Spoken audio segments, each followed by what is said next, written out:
Alô, amigos do Brasil! Grande abraço para você ligado aqui no canal da Primeira Put e também no nosso canal do Bandeira Quadriculada no YouTube. Estamos chegando para mais uma edição do Bandeira Quadriculada, esse dia 26 de outubro de 2020. Você se inscreva no canal, ativa o sininho para receber as notificações sempre que tiver notificação nova deste programa para você, sempre semanal, aqui nas nossas multiplataformas, para você ligado em todo o Brasil. Lembrando que no canal do Bandeira Quadriculada você tem lá todos os programas de todas as plataformas múltiplas para vocês ligados em todo o Brasil. Tanto que nós temos aqui os horários e os dias para vocês. Mas antes, vamos aos destaques do programa desta noite.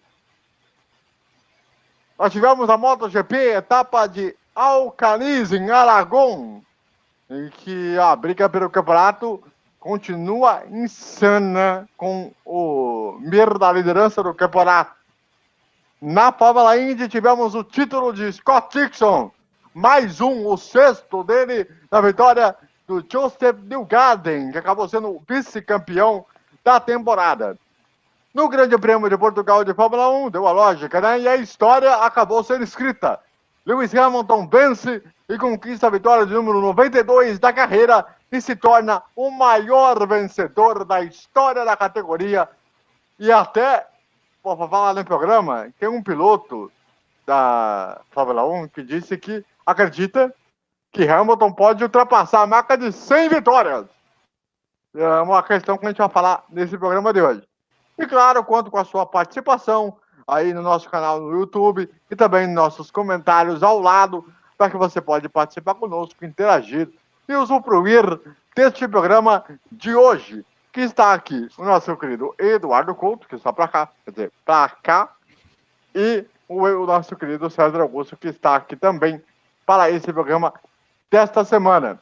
Se você quiser mandar sugestões, quiser mandar aí algumas ideias interessantes, só mandar nas nossas redes sociais, lá do @Banco Quadriculada e também no meu Twitter lá, ABC Narrador. Belezinha, garotinho? Vamos então aos destaques iniciais de cada um. Primeiro com o Eduardo Couto. Alô, Eduardo, boa noite. Boa noite, meus queridos. Tudo bem com vocês? Olha, eu tava falando aqui antes do programa, deixa eu compartilhar com o pessoal que eu vim uniformizado aqui hoje, aqui, ó. Ó, deixa eu crescer aqui, ó, porque senão depois, ó, vim uniformizado, senhores. Entendeu? O Fernando tá mais rápido que a gente. Entendeu? Acho que a gente vai ter que deixar alguém passar. Aliás, o Fernando que diz as más línguas que vai retornar no que vem para a Fórmula 1. Espero que ele seja mais rápido que o Vettel. Aliás, com essa Ferrari que ele tá, não vai ser muito difícil. Entendeu? Já que ano que vem a gente não vai ter a mudança dos motores, ficou só para 2022 aí por conta da pandemia. Mas falando do final de semana foi bom, foi gostoso, foi um fim de semana maneiro. Tivemos aí a 92ª vitória do Hamilton, batendo mais um recorde, não é novidade nenhuma ele batendo o recorde. Toda semana ele bate um. Tá normal, virou notinha de rodapé, mas essa merece. Ele, por enquanto, ele é o primeiro colocado, o segundo é o nosso queridíssimo Schumacher, que ainda permanece entre a gente, mas ainda respirando por aparelhos, ele continua lá no hospital, a gente não tem muita informação, mas a gente continua na torcida por ele.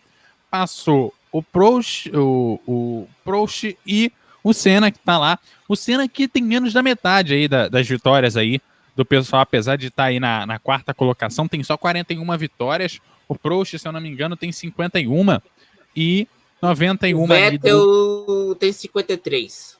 E o Vettel tem 53, inclusive, mas o Vettel, do jeito que tá andando, a gente até esquece que ele ganhou, cara, pelo amor de Deus. E, claro, o Dixon também, não é novidade nenhuma, tá batendo o recorde. Ele é hepta antes do Vettel, achei que isso não fosse acontecer, mas ele é hepta antes do Vettel. Do Vettel não, do Hamilton. E o Hamilton, aparentemente, e o Dixon vão disputar por 7 títulos. Vamos ver quem chega no Schumacher primeiro. Eis a grande questão, Brasil. Vamos ver quais dos dois conseguem chegar a essa marca. Ainda mais quando teve a junção da Indy com a kart. Um dia a gente vai contar essa história aí com mais calma. César Augusto, seu destaque inicial, muito boa noite. Boa noite, André. Boa noite, Eduardo, com essa bela camiseta. E boa noite, telespectadores e quem está nos assistindo no YouTube.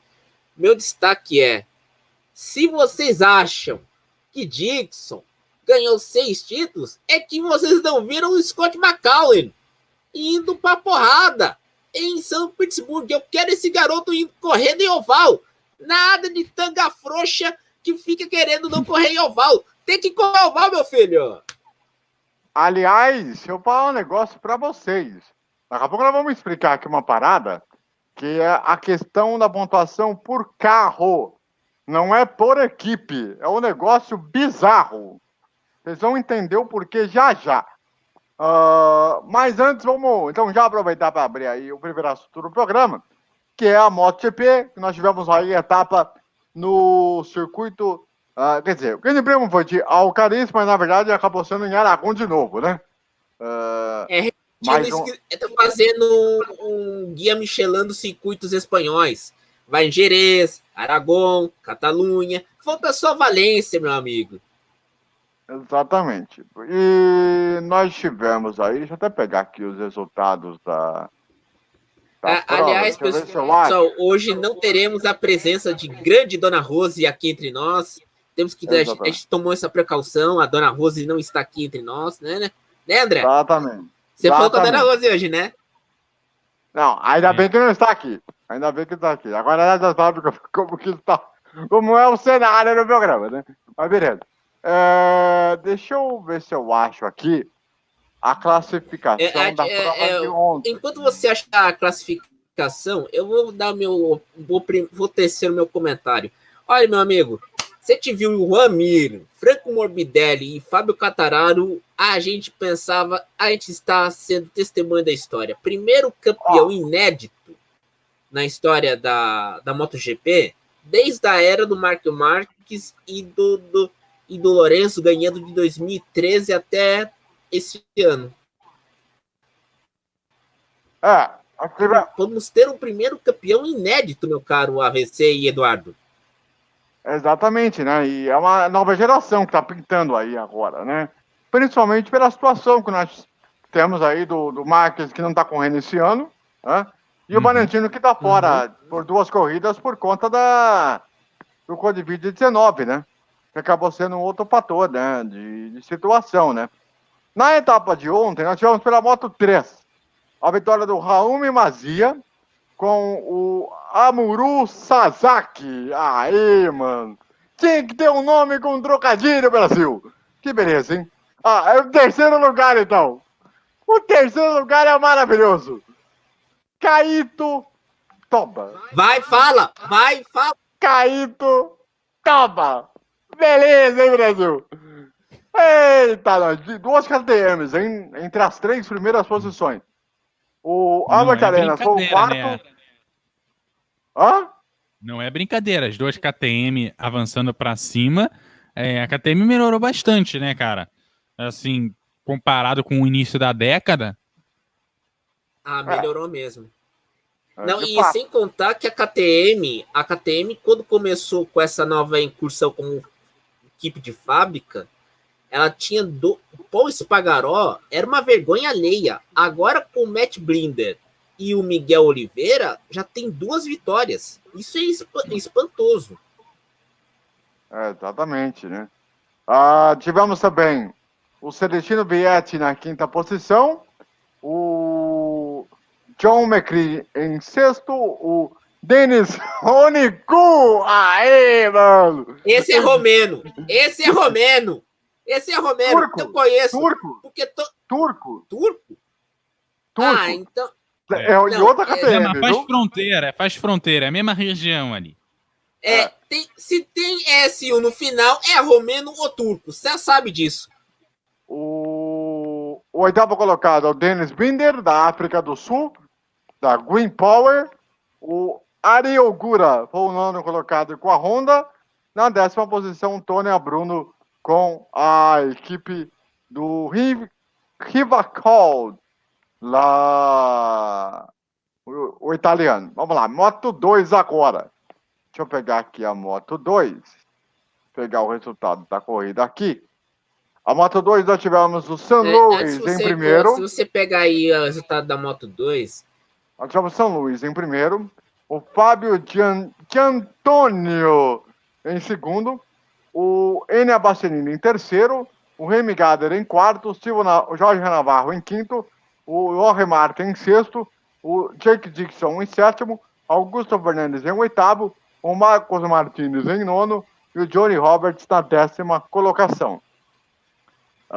Vamos então agora aqui para a MotoGP, em que nós tivemos a vitória do Franco Morbidelli, com o Alex Rins em segundo, o Joan Mir em terceiro, o Paul Espargaró em quarto colocado, o Jonathan Zarco em quinto, o Michael Oliveira em sexto, o Maverick Vinhares. Maverick, rapaz. Maverick. Obrigado. Maverick! Obrigado. Aqui é Maverick, meu irmão. Aqui não é coisa pouca, é Maverick. Esse negócio de pronúncia... É Maverick, meu filho! Em oitavo lugar, o Fábio Quartararo. Em nono lugar, o Iker Lecuona em nono. E na 10ª posição, o Danilo Petrucci. Abandonaram a prova o Alex Espargaró, o Alex Marques e o Francesco Bangaria. Detalhe curioso o detalhe curioso é o 13º lugar do Andrea Dovizioso, o pior resultado dele no ano. Não, mas aí tem o seguinte, o Dovizioso vai cair fora da Ducati no final do ano. Exatamente. Deixa eu pegar aqui a classificação do campeonato. Enquanto você pega a classificação que a gente vai comentando aqui, uma observação a ser feita. O San Luís ganhando na Moto 2 foi a primeira vitória de um piloto britânico desde Carl Crutchlow em 2016 no circuito, na corrida de Brno, na República Tcheca. É a primeira vitória desde 2016 de um piloto britânico. Sendo que na Inglaterra, no Reino Unido, um dos grandes pilotos de motociclismo é o Barry Sheehan, que aliás é tema de documentário da BBC, Race Legends, você acha no YouTube. Barry Sheehan, ele era uma fera no motociclismo, junto com o George Surtees, mas como o Reino Unido viveu uma seca de mais de 35 anos nas motos, só Carl Crutchlow venceu em Brno, na chuva pesada em Brno em 2016, e agora San Luís na Moto 2, e a grande destaque que é o Jonathan Rea, que está dominando no Mundial de Superbike.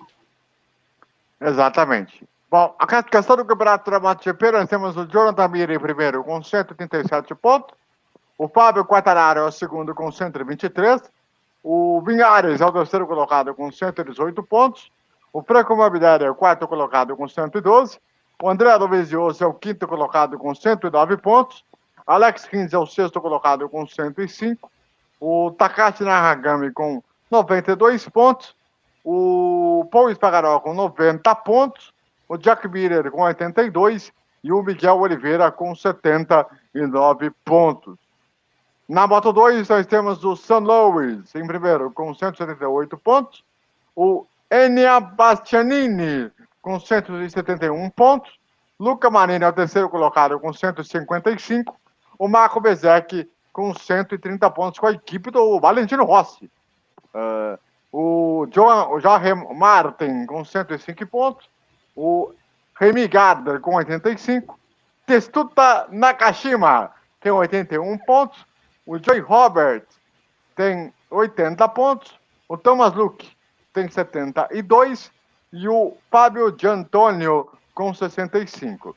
E na Moto 3, o Albert Arenas lidera com 157 pontos, com Ayogura com 138 pontos em segundo, Teregino Vietti com 137, o Jaume Mazia com 133 pontos, o Tony Albolino com 121, o nosso querido John McPhee com 119 pontos, o Raul Fernandes com 93, o Dowie Binger com 98, o nono é o Tatsuki Suzuki com 83 pontos, e na 10ª posição o argentino Gabriel Rodrigo. Muito bem, muito bem, muito bem. Bom, a próxima etapa do campeonato será o Grande Prêmio da Europa, no circuito Ricardo Tormo, no próximo dia 8 de novembro. Muito bem, vamos aproveitar para mudar de... Onde fica esse circuito? Pera aí, AVC. Onde fica esse circuito de torno? Lá em Portugal? Se não me engano é esse, né? É, lá de Portugal. Dá uma olhada. Então. É Portugal. Então, maior é Portugal, aí voltando a receber corridas importantes, né? Bom, vamos aproveitar aqui então para já mudar de assunto, para a gente já falar da Fórmula Indy, em que nós tivemos a vitória do Joseph Newgarden na etapa, mas que não foi suficiente, já que o nosso queridíssimo e simpático, o Scott Dixon, acabou conquistando a vitória com o seu terceiro lugar. E quem levou $1 milhão, acreditem, não foi nem o Dixon, não foi o Newgarden e não foi a equipe Chip Ganassi nem a Penske.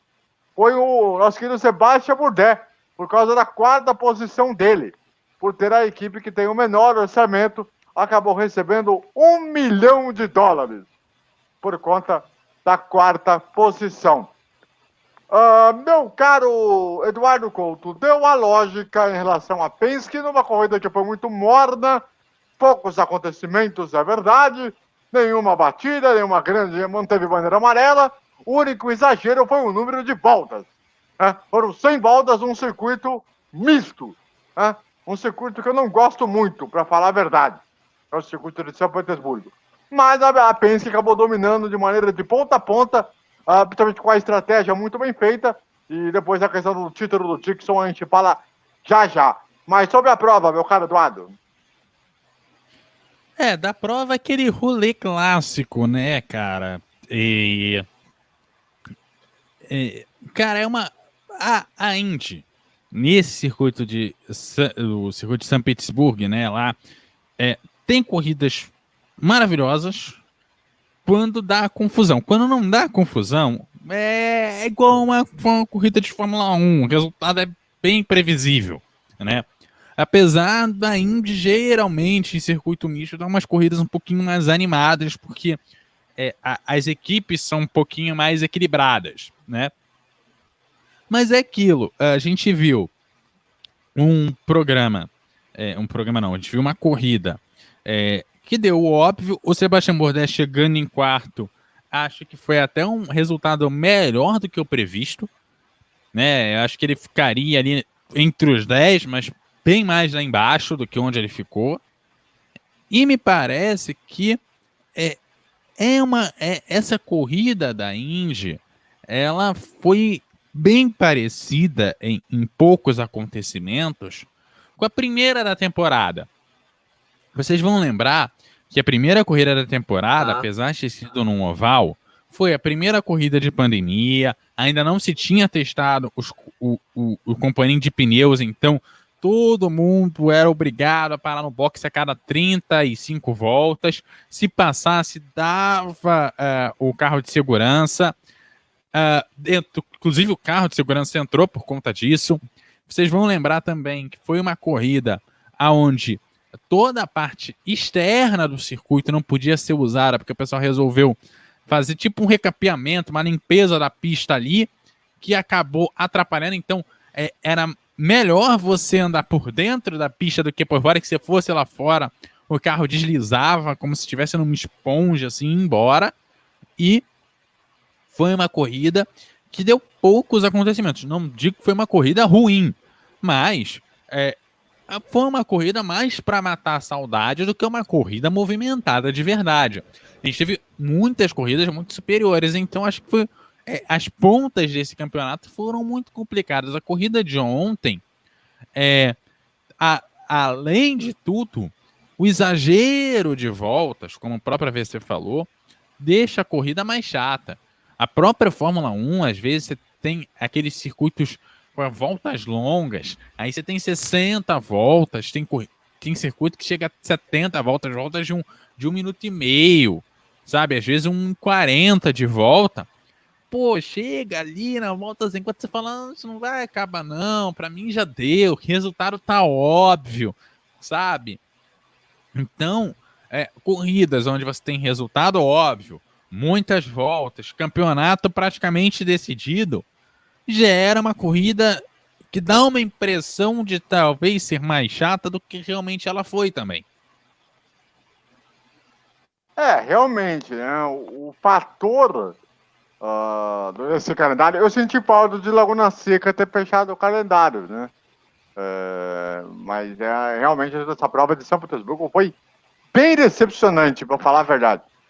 A única coisa que realmente acabou chamando atenção é o Bordelli na quarta posição, e outra, o Bordelli não quis arriscar ir para cima do Scott Dixon, que poderia ficar no pódio, exatamente por conta da situação do $1 milhão. Então, tipo, acabou que no fim das contas não foi muito legal, não. E aí, César? As corridas da Indy em circuitos de rua com mais de 100 voltas são entediantes. E não é só isso também. O Dixon, ele tá com a estratégia de correr e ganhar, ficar no terceiro lugar. Não estava uma estratégia muito conservadora. E não era para menos, era um título do campeonato de pilotos. E outra questão que tem que ser dita aqui. A questão é que a Indy, no ano que vem, só vai ter 3 ovais. 3. Que aí vão ter Texas, vamos ter Indianápolis e ainda, eu não sei, o terceiro oval. Só vai ter 3 no ano que vem. Então, fica chato, né? Correr no na verdade são 2 ovais, porque Indianápolis é a corrida clássica, onde eles não vão deixar de correr nunca, porque é o clássico da Indy. É igual um Mônaco. Você tem o Fórmula 1, você tem 20 corridas em Mônaco. Pronto. Entendeu? São corridas que não vão deixar o calendário nunca. Então, são 2 ovais em Indianápolis, né? Que não vai sair tão cedo.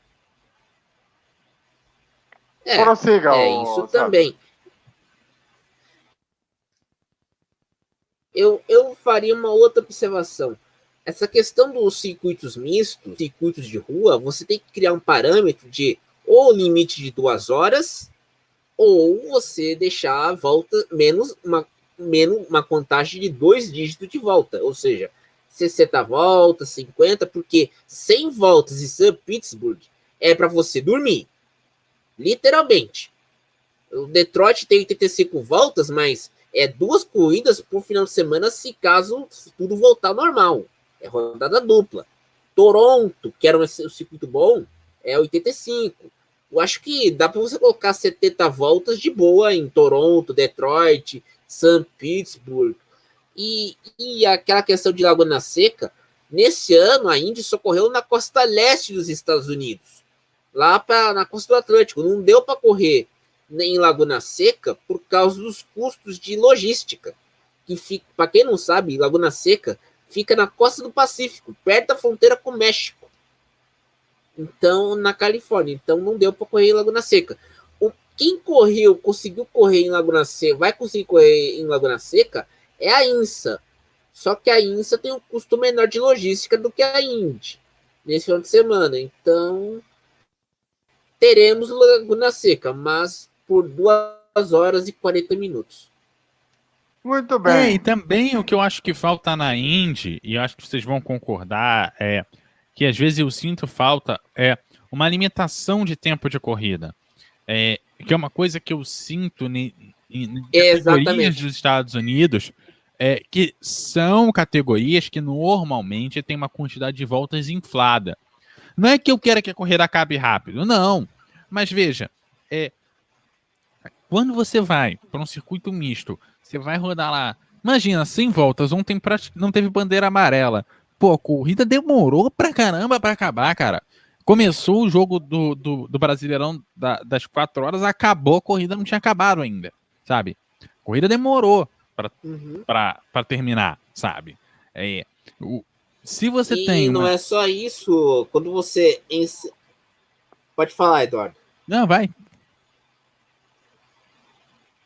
Não, e sem contar que as corridas em circuito misto são corridas que, dependendo do circuito, pode ser chata. Sonoma é uma prova disso.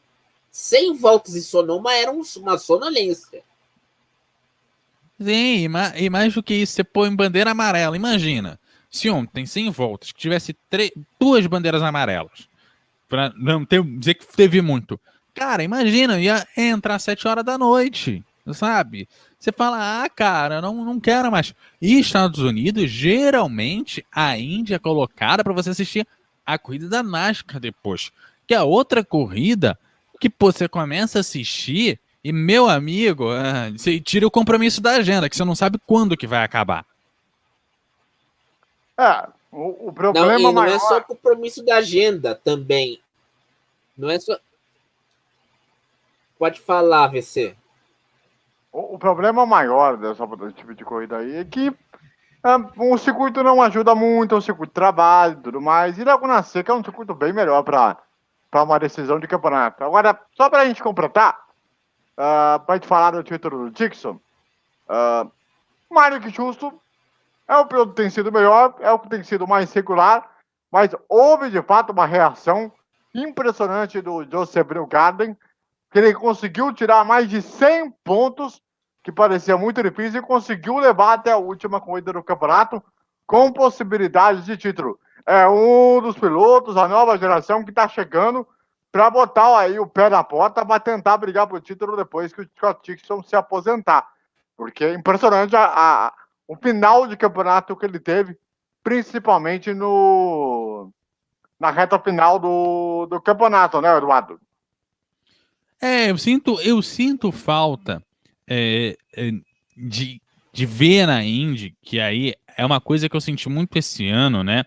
Que até o ano passado, até 2 anos atrás, 3 anos atrás, a gente tinha um campeonato de rookies que era muito disputado, né? Geralmente tinha um que despontava, mas assim, tirando o primeiro, a segunda colocação era super disputada. E os rookies queriam estar ali entre os primeiros, pontuar bem e tal. E eu tenho sentido uma falta. Acho que essa galera que vem chegando não tem demorado para fazer, para conseguir chegar. Claro, tirar mais de 100 pontos é positivo, mas pô, o cara tá lá já tem uns anos, sabe? Eu sinto falta de um rookie que chega com o pé na porta já no primeiro ano, assim, tá difícil a gente ver um rookie que chega preparado para a Indy. A Indy tem se tornado mais técnica, porque muitos pilotos têm vindo do oval, e nesse oval, quando eles chegam no circuito misto da Indy, eles sofrem muito.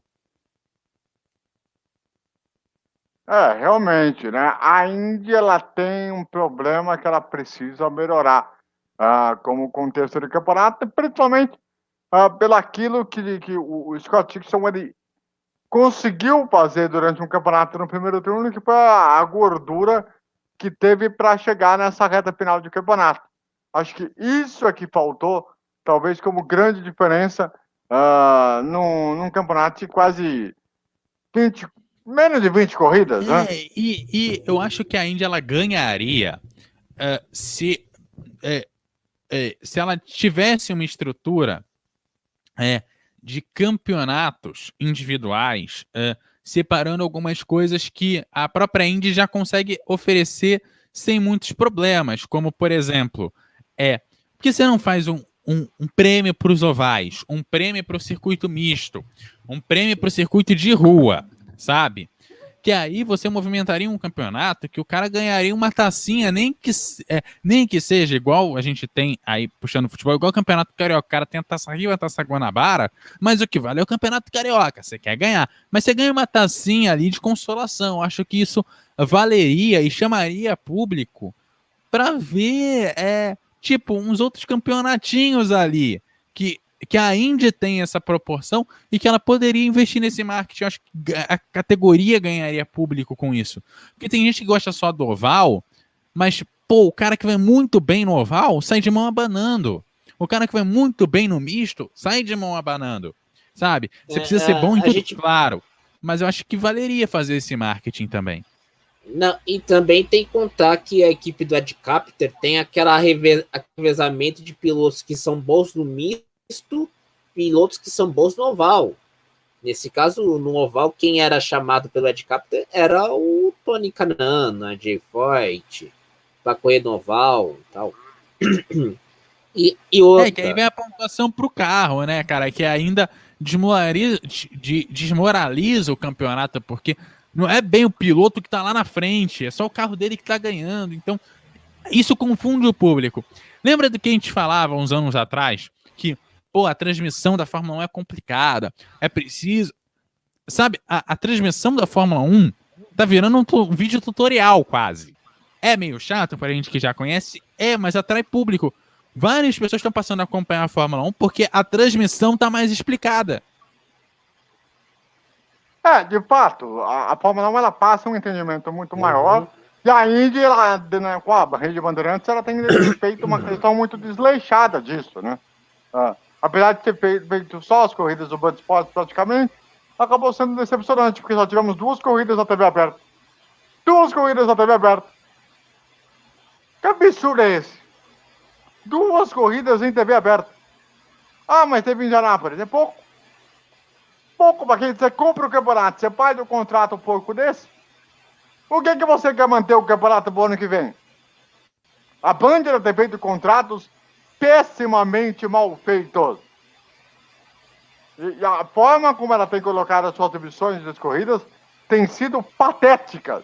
Mas isso ela vem fazendo há bons anos, entendeu? Isso não é de agora. Isso é uma reclamação que todo mundo que acompanha a Indy faz há anos, sabe? A Bandeirantes sempre fazia transmissões ruins e quantas vezes não dava o horário lá da mesa redonda e...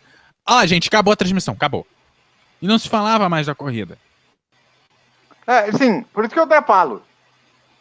Talvez o SBT teria muito mais condições de se fazer a transmissão da Indy, porque você sabe que você pode entregar um X horário e ainda você pode poupar apresentadoras e fazer programas muito longos, né? Como normalmente acontece. Né? Porque hoje TV aberta, somente no domingo, você sabe disso, né, Eduardo? Você que conhece tanto de televisão como eu. Televisão, hoje em dia, os caras botam programas de 3, 4 horas desnecessário. Qual a lógica? Não, aquela choradeira também. É aquela choradeira também. Também, principalmente. Diga lá, Eduardo. A questão é que dá audiência, segura um público por muito tempo, né? Domingo ontem, se não fosse o futebol, a Eliana lá teria passado a Globo, cara. Ela tava muito bem até começar o futebol. Mas qual é a questão? Tem gente que assiste toda semana. Pô, a mulher dá 2 dígitos contra jogo do Corinthians e Flamengo. Que é um dos jogos que mais dá audiência no Brasil, sabe? Seja em qual emissora que for. Dá até quando é sub-20, futebol feminino. Joga Corinthians e Flamengo, a audiência vai lá em cima. O pessoal assiste a parada. A mulher dá 2 dígitos em cima disso. Sabe? No horário do que o jogo tá acontecendo. Né? Então, vamos por mérito. E não é fácil dar 2 dígitos nesse horário. Pois é, o pessoal pena para. Sendo que nesse horário às vezes é o único programa na semana inteira que dá 2 dígitos. Então, você não joga isso fora para transmitir uma corrida da Indy. Eu não tô dizendo, eu acho que tem que ficar fora, não. Muito pelo contrário, eu quero mais que transmita, né? Hoje a gente estava conversando aqui antes de começar o programa, eu falei, eu quero mais que se transmita quantas categorias forem, quantos campeonatos forem. Me interessa que as emissoras corram atrás de, às vezes não é nem ir no campeonato que está no ar na TV aberta, mas ir atrás do campeonato que não está na TV aberta e trazer pra gente. Eu quero ver a MotoGP brigando com a Indy no mesmo horário e ver qual que sai melhor, sabe? Pegar o SBT com a Indy, a Record com a MotoGP e ver quem sai melhor. Eu quero ver briga, eu quero ver sangue no zóio. Não, eu quero também trazer campeonatos como a DTM no horário da manhã, Pra ter briga mesmo, não tem essa não. Tem que trazer DTM também. O problema que nos Estados Unidos, aí vocês estão discutindo, é que se você não tem um limite de 2 horas, a corrida fica maçante, chata e quebra as pernas da programação internacionalmente.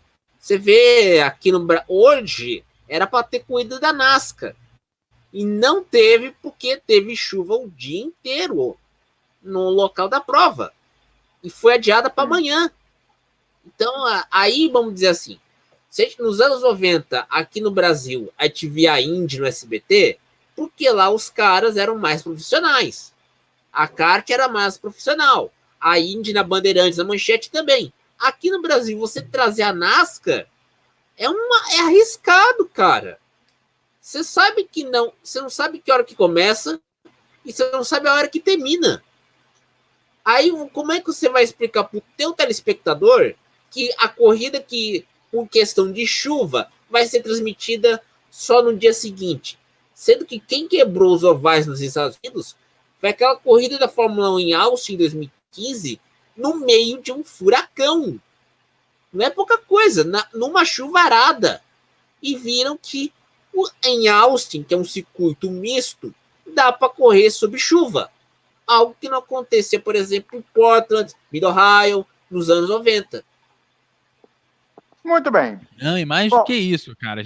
A gente já viu, principalmente as corridas dos anos 80 e 90, pô, o pessoal corria numa chuva braba que, mano, eu não ficava lá no negócio pra ver a corrida. Porque, pô, furava qualquer capa de chuva o negócio. Não era brincadeira. De outra coisa. Não era... Tem uma corrida de 95, se eu não me engano, acho que em Portland, se não me falha a memória, que foi debaixo de um temporal absurdo.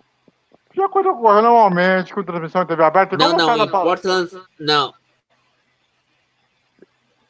Diga. Não só em Portland em 95, é o Kart Lake em 97. Ah, bem lembrado, que apareceu um amarelinho. Tava me esquecendo disso. Hoje a equipe de esportes do SBT está sendo montada agora. Né? A Bandeirantes está tentando remontar os cacos de sua falência. De sua incompetência depois que morreu o Luciano do Vale. Ele não soube substituir a altura. E ainda mandaram o Theo embora com o pé da bunda. Que essa que é a realidade. Então... mas você sabe, eu falo com o pessoal o seguinte. O meu maior problema com o SBT é o SBT, ele tinha condição de manter uma grade esportiva boa, sabe? Até a Record tem uma grade esportiva melhor que a do SBT. Olha que tem aquele troço que... Não fala. Cara, livrai-nos do mal, amém. Não, tá? não. Mas tinha. Era um horror, mas tinha, sabe? O pessoal fala, a Coreia de SBT vai ser de madrugada. Caraca, a Rede TV passa lá, bola na rede, domingo, 2 horas da manhã, gravado. Mas tem. O cara passa. Passa. O cara tá lá, o cara sempre... Mas passa aquele gravado... Mas a SBT também vai ser gravado. Passa aquele gravado lá, com o Silvio Luiz. Beleza. Mas... O meu problema não é nem passar o gravado. O meu negócio é... Mano, vocês tinham horário pra botar um programa esportivo, nem que fosse às 4 da manhã, cara. Tinha. Vocês não fizeram porque não quiseram. Então, a impressão que me dá é que na hora que parar de dar certo, e a gente conhece o SBT e sabe que não deu certo, ele pula pra outra, de esse ano ter Libertadores, ano que vem ele fazer que nem a Globo. Não quero mais não, valeu, tchau. Não deu o que eu queria. É nóis. Não vai fazer isso. Mas ela não vai fazer isso. Por causa que ela tem um contrato pra cumprir com a Globo também tinha, mandou embora, sabe? É só pagar a multa. A minha Exatamente, questão vai ter a Bandeirantes mal das pernas sem o Luciano do Vale, pô, batia 18% de grade esportiva. O pessoal fala, porque não transmite mais nada, não é mais a grande... Pô, 18% de grade esportiva é coisa pra caramba.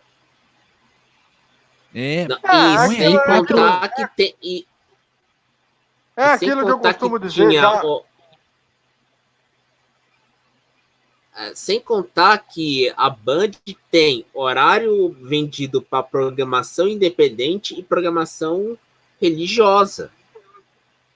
E tinha corrida da Indy até 2 anos atrás. Não, e mesmo assim, Pode falar, VC. a Band, só para terminar aqui esse assunto das emissoras e tal, a Band, depois do Luciano do Vale, tem reconstruído a programação e praticamente ela reconstruiu toda a madrugada se livrando desses programas educativos. Quem permanece transmitindo programa educativo, não, programa religioso, quem continua com esses programas religiosos são as afiliadas e o programa do... tem um sábado que é rapidinho, acho que é 10, 15 minutos, então tô tirando da conta, tá? Mas é o do horário nobre, que aí é o que vale mais grana e é mais difícil de tirar, mas pô, ela reconstruiu a madrugada.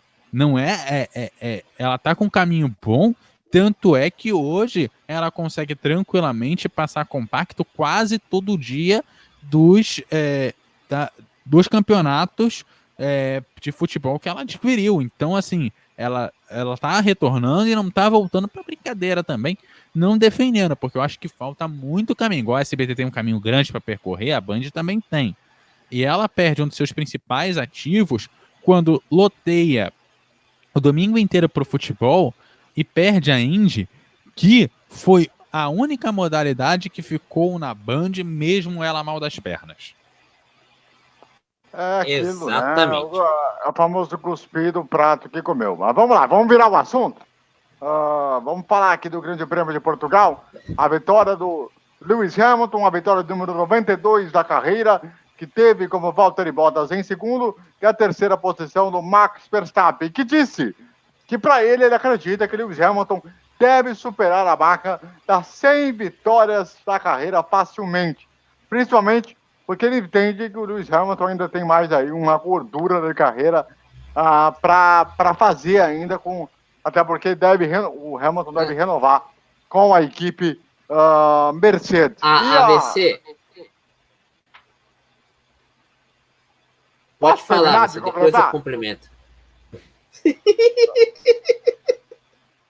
O detalhe importante que é para dizer também que é o seguinte: o Hamilton ele se torna o piloto com mais vitórias na categoria, passando o Schumacher. E tem um outro fator muito interessante: Portimão, Portugal, que voltou a ter a corrida depois de 24 anos, né, desde 1996, para ser mais preciso, desde o dia 22 de outubro de 96, quando o Jacques Villeneuve venceu aquela prova que o levou à decisão para o Grande Prêmio do Japão, onde o Damon Hill acabou sendo o campeão daquela temporada. Fala aí, César. Não, e sem contar que hoje, aquele comentarista lá dos canais que transmitem a Fórmula 1 desceu a lenha no resto e só salvou o Vettel e não para o Verstappen, ele também salvou outro piloto. E eu acho que ele não leu a matéria, né? Do Verstappen falando que o Hamilton tem gordura para queimar. Engraçado isso, né? Depois é engraçado que ele fala na rede social: eu não tenho que conversar com vocês, eu dou bloco. Cara, você falou uma informação errada. O Vettel e o piloto já elogiaram, e você não cita o Verstappen? Você tá brincando comigo, né? Outra coisa que é bom a gente falar também, né, Eduardo? É o fato de que a corrida foi morninha. Né? Não foi aquela Coca-Cola toda. Eu acho que a corrida foi boa, assim. Na verdade, eu acho que teve, igual a Indy, teve mais volta do que deveria. Eu acho que o problema da corrida foi também, ela foi alongada mais do que deveria. Foram 66 voltas. 66 ou 71? Foi 66 ou 71? Foi na casa dos 60. Para mim, 50 voltas ali, 60 voltas, 60 voltas. no máximo ali, na casa 5, no máximo 60-0, né? Tava tranquilo, sabe? Tava de boa, sabe? Pô, os últimos 15, 20 minutos da corrida eu já falei, cara, não, beleza, não aguento. O início da corrida foi legal. O negócio é que o início foi legal. E a gente começou a achar, pô, o Stroll foi lá na frente, cara. A gente começou a achar e falou assim, cara, pô, o Stroll, cara, pode dar uma segurada no pessoal, cara. Eu esperava, falei, cara, as Mercedes, quando pegam tráfego, dá problema. Elas estão atrás do cara. Pô, dá pra ele dar uma segurada. E, pô, o pessoal também liga, abre a asa e vai embora, pô. Aí, cara, pô, na verdade, não é nem que faltou braço pro Stroll, entendeu? Foi ausência de necessidade de braço pros outros, sabe? Pô, você abre o negócio, vai embora, um cara que já tem um motor que é pior do que o da Mercedes, já não tem tanta velocidade reta, tem um carro que é muito pior que o da Mercedes. Aí você quer que o cara segure? Pô, o cara já tem um carro que é muito superior aos outros e ainda tem ajuda, pô. É aquilo, né? Que eu costumo sempre basicamente dizer. A Fórmula 1 ela tá no momento do campeonato que o campeonato já está decidido. O Hamilton vai ser campeão e ponto, acabou. Não, e a Mercedes quase foi campeã de construtores ontem. Entendeu? Só não foi porque para acabar ontem, as outras também precisariam se ferrar bastante, né? E por isso que não foi, mas na próxima acaba o campeonato de construtores. E olha que ainda falta um mês pro campeonato acabar. Um mês e uma semana, né? Porque ainda tem mais 4 ou 5 corridas ainda. Então, e até, vamos ter, a próxima etapa vai ser o Grande Prêmio de Imola. Quer dizer, Emílio Romana, né? Na verdade. Emília Romagna. România. Obrigado. Aliás, essa prova... Exato. Aliás, essa prova de Imola pode ser que aconteça sem público, por causa do segundo surto lá do caso de coronavírus. A Fórmula 1 está preocupada, colocaram 27 mil pessoas do autódromo, parece que não houve problema, mas de qualquer forma, é uma situação que está preocupando aí, porque a gente sabe como é que é a Itália, né? Por tudo que está acontecendo. Vamos ver o que eles vão fazer para essa prova aí, né? Agora... A Itália tá numa situação melhor, César vai adorar o que eu vou falar, porque não é o Berlusconi que tá lá, né? Então, exatamente! Um detalhe muito importante falar aqui da Ferrari, né? 4 lugares do Leclerc, excelente, ótimo trabalho do Gurgel, hein? Maravilhoso, hein? Agora, o Sebastian Vettel, que corre no segundo carro da Gurgel, ou seja, já é considerado segundo piloto, até porque tomou um pé na bunda mesmo, então não vai fazer diferença nenhuma pro resto do paleta, né? Acabou chegando lá atrás, né? Pessoal... Só porque eu tô com a blusa vermelha aqui, o último quarto lugar da Ferrari na Fórmula 1 foi no GP dos 70 anos, que já tem um tempo, hein? Lá se vão... Tem. 2 meses. É aquilo. Eu apurei a história da questão do jornalista. Hoje, ele publicou no Twitter uma saraivada de críticas ao Lando Norris, porque o Norris não estava nem prestando atenção se o Hamilton venceu 92 vezes. Ele citou, para dizer, vamos dizer assim, os 2 pilotos que ele salvou da saraivada foram Ricardo e Vettel. Só que aí, como o AVC, bem informado, nos avisou, o Verstappen elogiou o Hamilton. Então, meu amigo, se você é jornalista, apura direito. Exatamente. É por isso que eu falo uma coisa para... Por isso que eu falo uma coisa para você, César, que eu costumo falar isso para você. O Reginaldo Leme é muito mais, dá mais credibilidade do que Rafael Lopes, por exemplo. Com todo o respeito.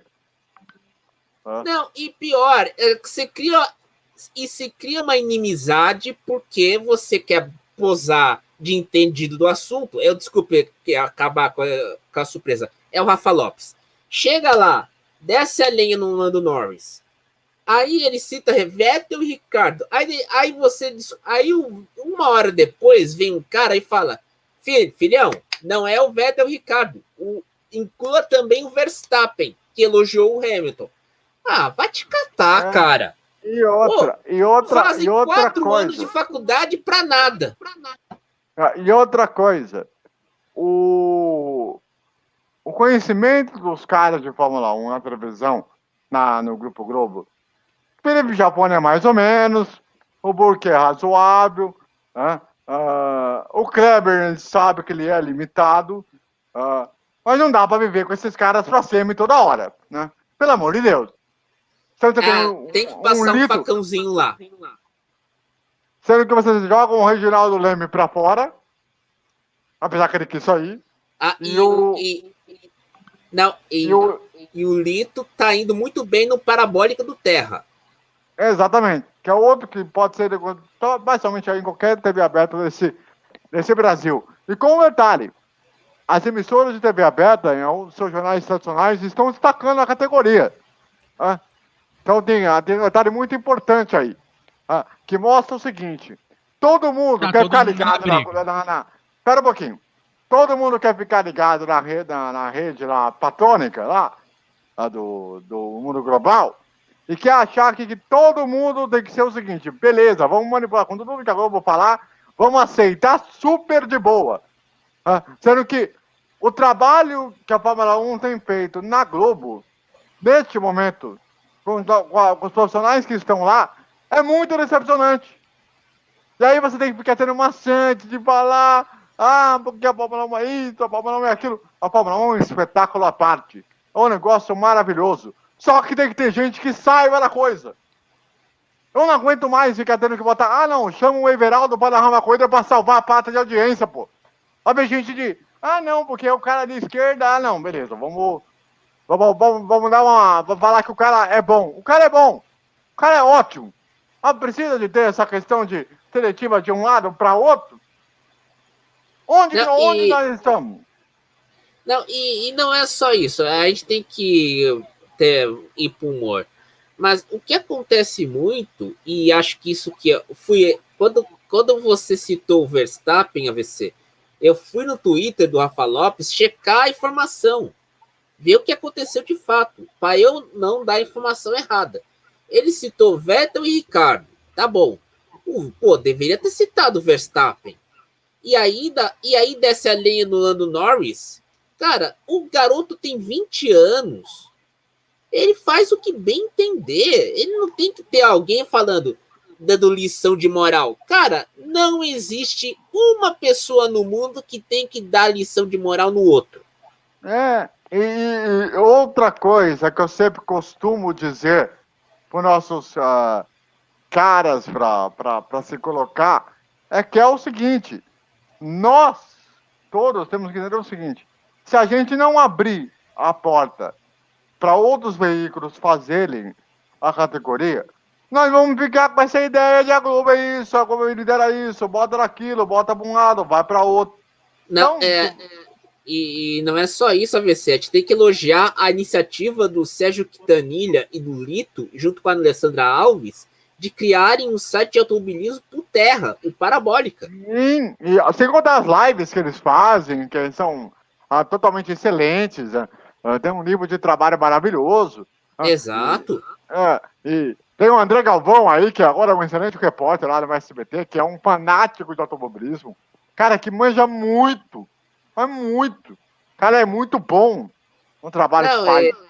E você percebe que agora você tem uma imprensa alternativa do esporte motor, o que não tinha há 20 anos atrás.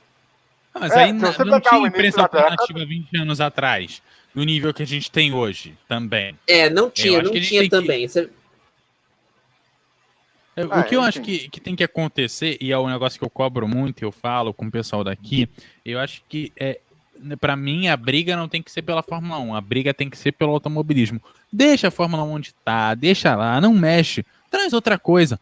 treina uma equipe, em vez de você pegar e...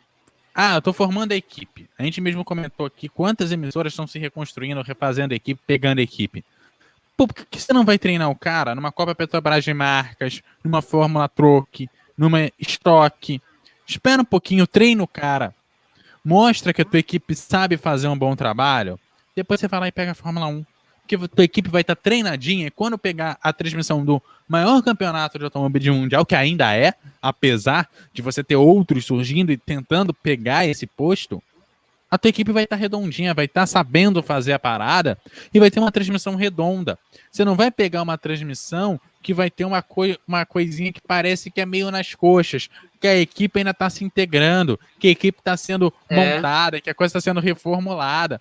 Eu acho que vale pegar um campeonato melhor e ir mostrando para o público que você sabe fazer. Porque senão acontece igual a gente teve quando uma emissora aí foi pegar e resolveu transmitir o PAN, as Olimpíadas, e não pegou mais nada. Você não tem credibilidade para passar a parada porque o público não viu o que você sabe fazer e você não conquistou o público, mostrando que você tem competência para aquilo. Eu quero que ele vá e que dê a audiência que merece, mas para isso ele precisa conquistar um público e não é pegando só a maior categoria mundial que você conquista. É um trabalho que leva tempo. Muita gente acha que pegando o que a Globo pegou vai conseguir conquistar as coisas, mas a Globo desenvolveu um negócio que é a grade de programação, que na verdade quem desenvolveu foi a TV Excelsior, vamos colocar aqui no lugar certo. Sim, é verdade. Foi TV Excelsior em 1960. E aí a Globo, quando surge nos anos 60, pega aquilo ali que estava dando certo e cria o que a gente tem até hoje. Novela, jornal. E novela lá para terminar, né? Essa coisa do novela, jornal, novela. Sem sanduíche. Quantos anos que a Globo faz isso? Desde que surgiu, praticamente ela trabalha com isso. Quantos anos a gente sabe que futebol... Esse padrão de programação é desde 1978. Novela das 6, Praça TV, novela das 7, Jornal Nacional e novela das 8. E naquela época tinha novela das 10h30. Então era 2 novelas encadeadas. Então, aí não você tem uma emissora que transmitiu, deixou pouquíssimos anos de transmitir a Fórmula 1 há 30 anos atrás. É mais do que isso. E aí não é tão simples você pegar o campeonato e fazer o que o cara faz, porque você conquistou o público por 30 anos. E isso faz diferença. Tem que mudar? Tem. Mas que emissora aberta no Brasil transmite automobilismo? Até ano passado, além da Globo, que outra emissora transmitia futebol de forma regular? Aí, quando você diz, é a maior emissora do país, ela tem que ser batida, tem que... vamos começar a fazer. Vamos lá, mas não adianta você querer pegar uma seleção brasileira, pegar uma Copa do Mundo, se você não faz o seu trabalho, sei lá, transmitindo um Carioca, transmitindo, sei lá, o Goianão. Sabe? Eu acho que você quer brigar com a cabeça, mas você não quer percorrer o caminho que a cabeça fez. Não tô elogiando os caras, mas o que eu tô dizendo aqui é que parece muito fácil chegar e dar audiência, mas basicamente você briga com uma emissora que é basicamente a mesma coisa há 40 anos. Muito bem. É o seguinte, estamos na reta final do programa. Eu quero demais agradecer a audiência de vocês. Vamos lá com os destaques finais de cada um, rapidinho. Eduardo, vamos lá. O destaque final, por favor.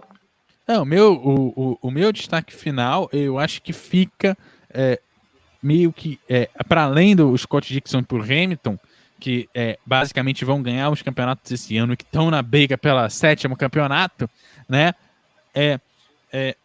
Fica aqui o meu registro do meu pedido de vamos valorizar o automobilismo, vamos valorizar o esporte, montar a sua equipe e tragam coisa. Eu quero ver briga. A DTM com a MotoGP com a Fórmula 1, a Fórmula 1 com a Indy. Eu quero ver. Eu queria ver 3 corridas no domingo em TV aberta. Sabe? De manhã, sei lá, você abre com a MotoGP, depois você tem a Fórmula 1, depois você tem a Indy, tem a NASCAR, tem, sei lá, uma Fórmula E no sábado, né? Mas que ponha, entendeu? Um VT no domingo, sabe? Se for o caso. Mas ponha, cara, eu quero ver o máximo de corridas possíveis em TV aberta, porque assim a gente constrói um público. Acho que falta muito esporte em TV aberta. Tem futebol demais. Falta outras coisas. César Augusto, seu destaque final, por favor.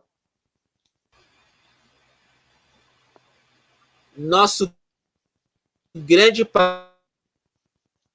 Campos deu um like no nosso tweet de Fábio Campos, que foi nosso primeiro convidado do BQ. Então, vamos valorizar aí. Se a gente está fazendo esse trabalho sério, é por causa de pessoas como o Eduardo, o AVC, eu, Fábio Campos e todo o pessoal que gosta de trabalhar e que respira esporte a motor. Você em casa em todo o Brasil, muito obrigado pela audiência, pela grandíssima companhia. E quero fazer um convite para vocês aqui embaixo. Você tem aqui as reprises, os horários que vão ser lá do canal do Bandeira, lá no YouTube, para você participar conosco lá, para você quiser interagir, para você quiser acompanhar lá. Tem muito conteúdo de todas as plataformas do Bandeira para você. Sempre lá também à disposição para que você nos acompanhe conosco. E um grande abraço para vocês, uma boa semana a todos. Um grande abraço e valeu!